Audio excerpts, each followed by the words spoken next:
Do you want to be a millionaire?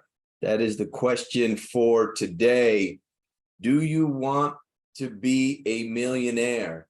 And I actually asked myself that question many years ago. And to be quite honest with you, didn't think that that was even a possibility for somebody like me, having grown up with immigrant parents. My dad came from Ecuador. My mom came from El Salvador. We were very blue collar, kind of low middle class, and didn't live in the best neighborhood. So didn't think that financial abundance was in my DNA, if you will. And then things started to change. And so question to you, thank you for jumping on. Do you want to be a millionaire? And there was a point in time where Yvette and I, we were broke. When I'm telling you, we were broke, we were struggling, and we thought we were doing all the right things. And then we got inspired to actually start reading books. And one of the books that we read was a book called Smart Couples Finish Rich. If you haven't read that book, highly recommend it. It's called Smart Couples Finish Rich by David Bach. If you've read that book, hit a number 1 in the comments section. If you haven't read it, hit a number 2.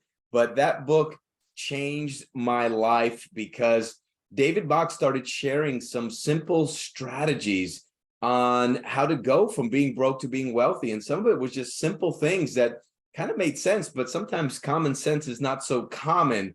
And there was 5 questions that he said he can ask anybody. And with about 99% assurance, he could know whether that person was going to be a millionaire. And so how many of you like to know what those questions are?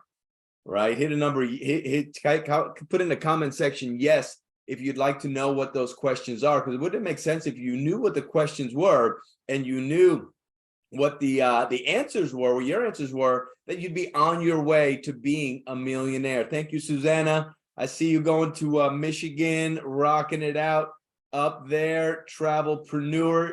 And so here are the 5 questions that David Bach said in the book. And I love asking these questions to people just to get them in the right mindset.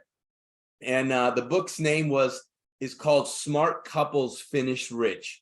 Smart Couples Finish Rich. I'll put it in the comment section as well. It's by David Bach. And in that book, there's 5 questions he asks. And the first question he asks is, do you want to be a millionaire? And you can replace that as well as, do you want to be financially free? Because being a millionaire, you know, for a lot of people, money isn't everything. But what does that potentially give you? Does it give you more freedom? Does it give you more stability? It gives you more access to different things. And so do you want to be financially free? Do you want to be a millionaire? And that's the first question that he asked. And he says, depending on what that answer is, I know whether I go to the next questions or I don't need to ask any more questions. Because if the answer to that question is no, then chances of you ever becoming a millionaire is very slim. Most likely it won't happen unless maybe you get lucky and you win the lottery. And for most people that win the lottery, they end up losing it within 4 years because they didn't really earn it. They don't feel like they deserve it. So that question is, do you want to be a millionaire? Thank you. Susanna says, yes, she does. If you want to be a millionaire, type in the comment section, I want to be a millionaire. I want to be financially free, on whatever that means for you. Then we can go to question number 2. And question number 2, David Bach said, and because times have changed a little bit, I'll give you kind of a follow-up question to that. But question number 2 is, do you rent or do you own? Do you rent or do you own?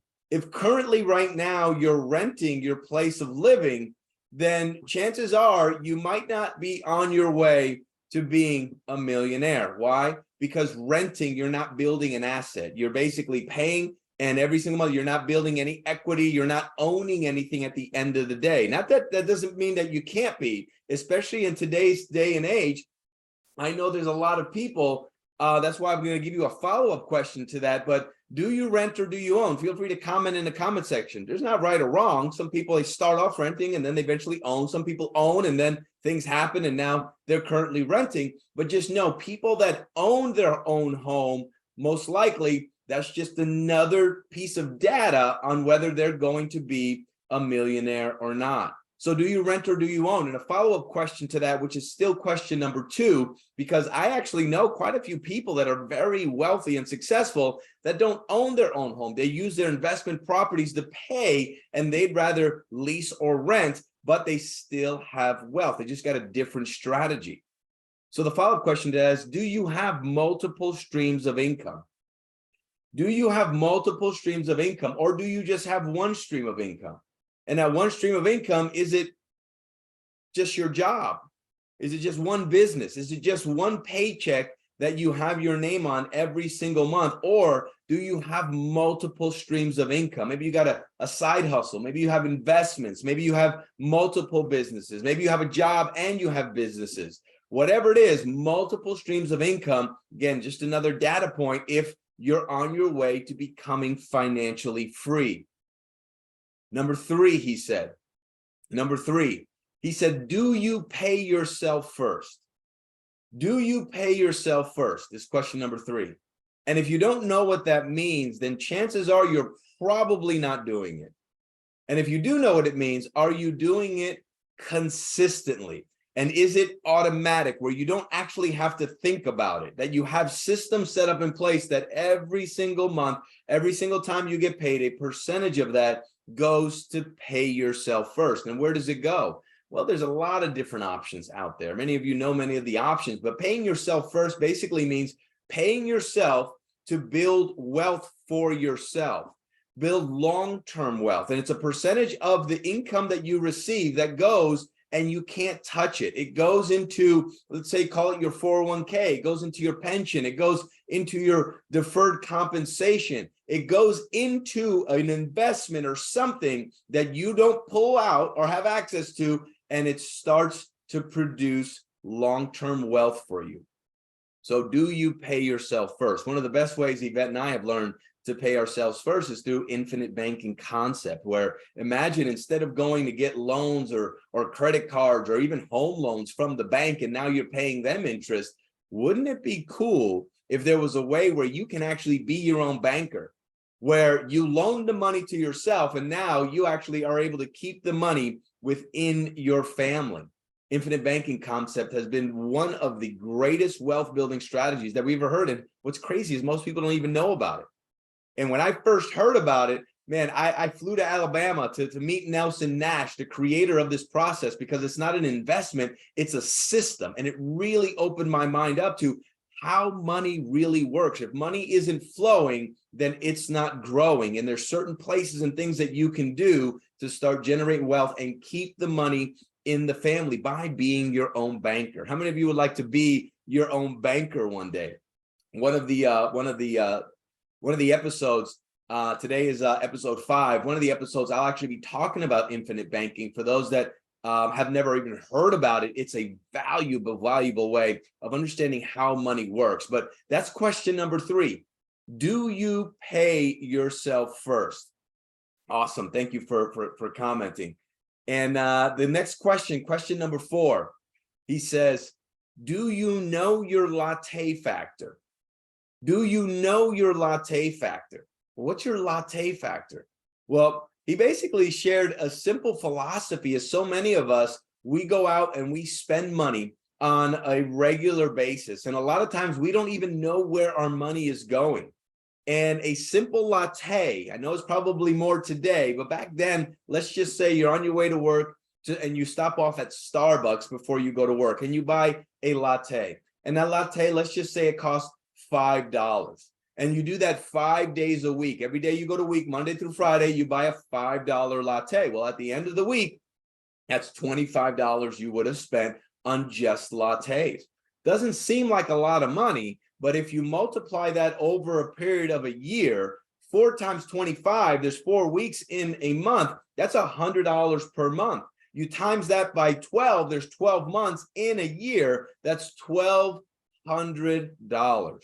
If you were to take that $1,200 and put it into an investment over a 30-year period of time at, let's just say, I know this is very aggressive, but at a 10% interest rate, that $5 latte you would have over $1 million cash. See, when you think long-term and you understand how compound interest works, it can work for you or it can work against you. But that $5 latte could have yielded you that. So he talks at where's your, do you know your latte factor? Do you know, have you looked at all of your expenses, all of your frivolous and your necessary expenses and separated it? And did you know that the average American has a minimum of $400 every single month that they're literally just throwing out the window? And what do I mean by that? Well, maybe it's money that they don't need to be spending. Maybe it's old memberships that they're not even using their gym membership or their subscription, yet they're still paying every single month. That's money that's going out. Maybe it's overspending on food and you end up throwing a lot of food and groceries at the end of the week because it goes rotten, but you spend money on it. Maybe it's eating out too many times where you can actually save money by eating whole. Maybe it's binge drinking on the weekends and spending way too much money on the weekends. Do you know your latte factor? Maybe it's buying purses or shoes, ladies, that you can't afford. Guys, maybe it's buying tools or technology that you can't really afford, but you put it on a credit card and now you're paying interest on it.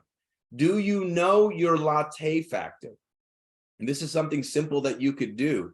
And for those of you that would like it, I can send you, send me a private message or put in the comment section, me, and I'll send you a document that Yvette and I created that we actually did. We took every single, this was years ago, we took every single bank statement, every single one of our credit card statements, and we went line by line to see where our money was going. We did it for 90 days to see wherever all our money was going, and we would highlight, and on this document, we would put what's the frivolous expenses and what's the necessary expenses, because they're not the same.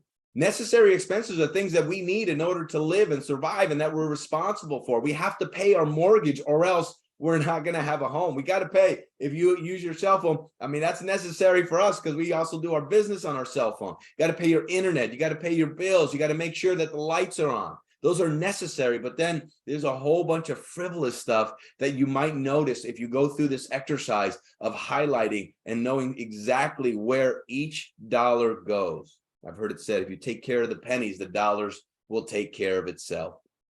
So those are the 4 questions. I'll give you number 5. So number 1, do you want to be a millionaire? Number 2, do you own or do you rent? Or do you have multiple streams of income? Number 3, do you pay yourself first? Number 4, do you know your latte factor? And the last one, he says, is do you contribute beyond yourself? Do you contribute beyond yourself? Do you have a system and a process where you're not just hoarding money just to hoard money and just to make money, but you're actually using your money for good? You're contributing to your church. You're contributing to your nonprofit. You're contributing to something that is impacting the world in a positive place, because the more you give, the more you receive. It's a biblical principle. It's a universal principle that the more you give, the more you receive. But if you're really tight with your money, then you won't be trusted with more. So do you contribute beyond yourself? So those are the 5 questions. I encourage you, feel free to put in the comment section answers to those 5 questions for you. And depending on what those answers are, you may very well be on your way to becoming a millionaire. Some of you maybe already are. But for those of you that aren't, I encourage you to take note of those 5 questions and put yourself in a position so that you too can have financial abundance that you deserve. Love you guys. Appreciate you guys. Thank you so much. And we'll see you on the next masterclass.